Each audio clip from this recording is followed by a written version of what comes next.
Regarding prevention, as I've mentioned, there are several initiatives.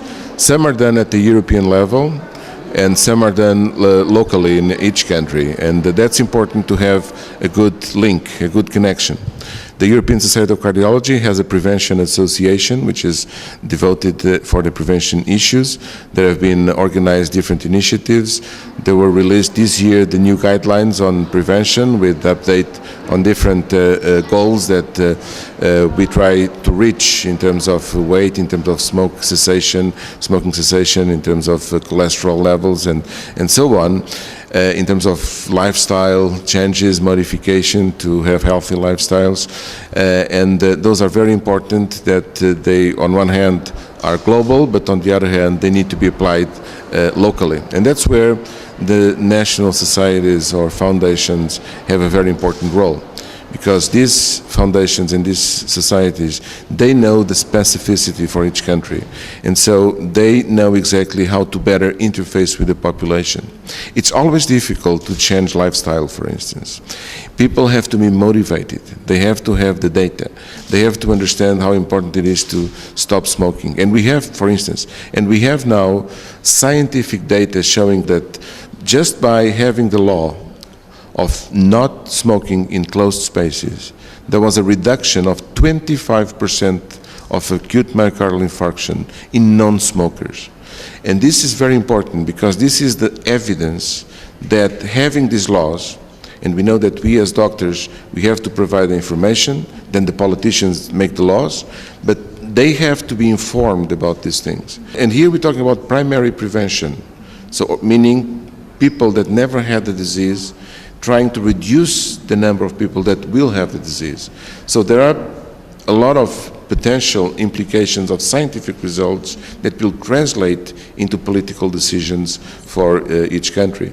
And it's very important that in Europe we have some harmonization and we have some common knowledge so we can apply the best for each one of our countries.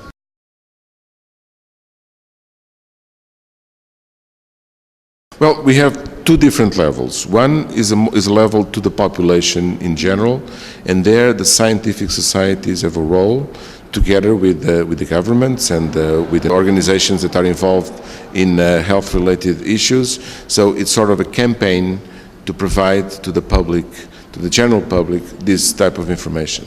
This is a teamwork, and this teamwork should be important to convey the message to the individual patient or to the individual what sort of influence some small changes, some are not so small, but some changes in lifestyle can impact on his or her life, not only in terms of the prolongation of life, but also the quality of life. And I think that's very crucial. So two big things. One, general information. The other one, individual information through a team approach by health professionals to provide as much information and as adequate information as possible to the individual.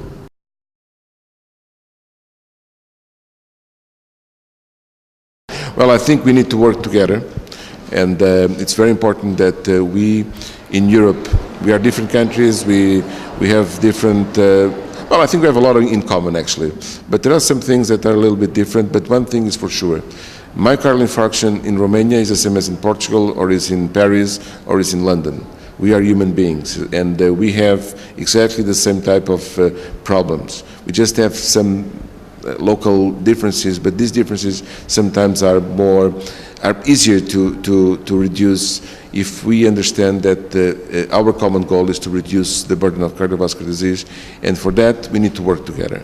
And the fact that the Romanian Society of Cardiology is part of the European Society of Cardiology, as 54 other national societies, it's very important because that's the way we have to have a common word, to have common messages that can convey throughout Europe, so the governments, the politicians, the people know what is the best to improve cardiovascular or to decrease the burden of cardiovascular disease in Europe.